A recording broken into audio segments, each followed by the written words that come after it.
Kaugnay sa sabay-sabay na pagbitiw sa pwesto ng ilang opisyal ng Malacanang at sa mga pahayag ni Senadora Amy Marcos na gumagamit umano ng droga ang Pangulo, ang First Lady at kanilang mga anak, kausapin natin si Presidential Communications Office Chief Secretary Dave Gomez. Magandang umaga at welcome po sa Balitang Hali. Magandang umaga naman. Salamat sa pag-imbita. Apo, may reaksyon na ho bang Pangulo dito sa sinabi ng kanyang kapatid? Ay, nako, lumang tugtugin na ito eh. Narinig na natin dati ito at napatunayan na walang basihan ito, no? So, ito yata unang lumabas nung kampanya pa nung 2021 nung tumatakbong pagkapangulo ang ating Pangulong President Ferdinand Marcos Jr., no? At napatunayan na walang basihan ito. Nag-conduct ng drug test ang isang reputable na ospital nung panahon na yon. At ang resulta negative for drug use. Ang resulta, mahigit 30 million Filipinos ang bumoto sa kanya upang maging Pangulo. So lumang tugtugin na to. And if I may use a cliche, this is a tale as old as time.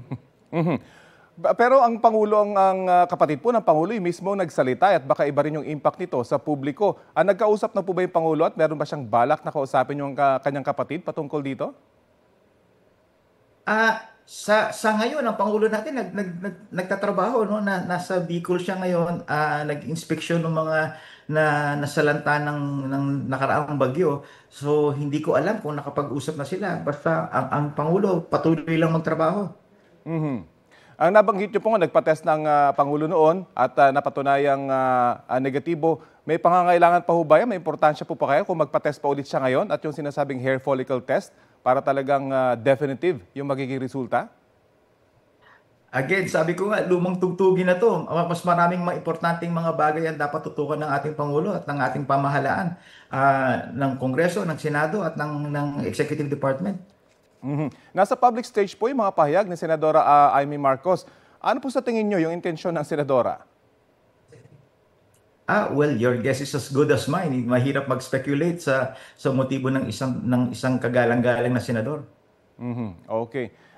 Papunta naman po tayo doon sa mga resignations. Ano pinakikita nyo epekto ng reorganization at sabay-sabay na resignation ng 3 sa gabinete ng Pangulo sa gitna po ng investigasyon sa manumalyang flood control projects? Una-una, Rafi, if you will allow me to correct, hindi siya reorganization, ano?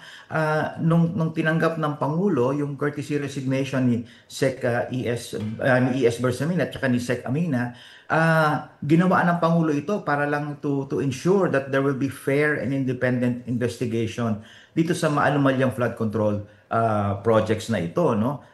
At yung pagbibitiw ni Sec Mina at saka ni ES Bersamin out of delicadeza only shows that there is still decency in government, no?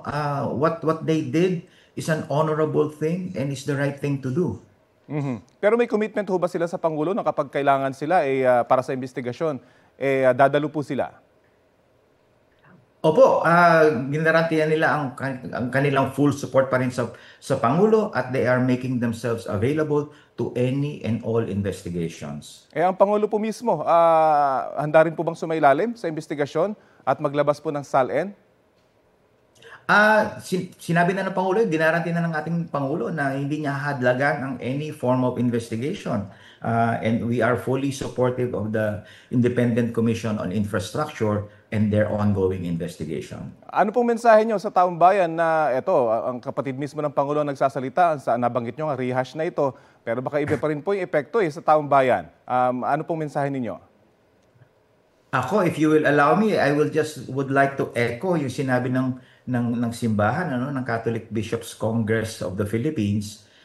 Nakikita nila sa ngayon, mukhang meron tayong tinatawag nilang pandemic of lies, no? Maging mapanuri lang tayo sa ating mga informasyon na natatanggap at sineshare sa publiko dahil napakarami ng kasinungalingan na nakikita natin. But we are hopeful, I am confident and hopeful that the truth will prevail in the end. Okay, maraming salamat po sa oras na binahagi niyo sa Balitang Hali. Thank you very much. Maraming salamat. Good day. Si Presidential Communications Secretary Dave Gomez.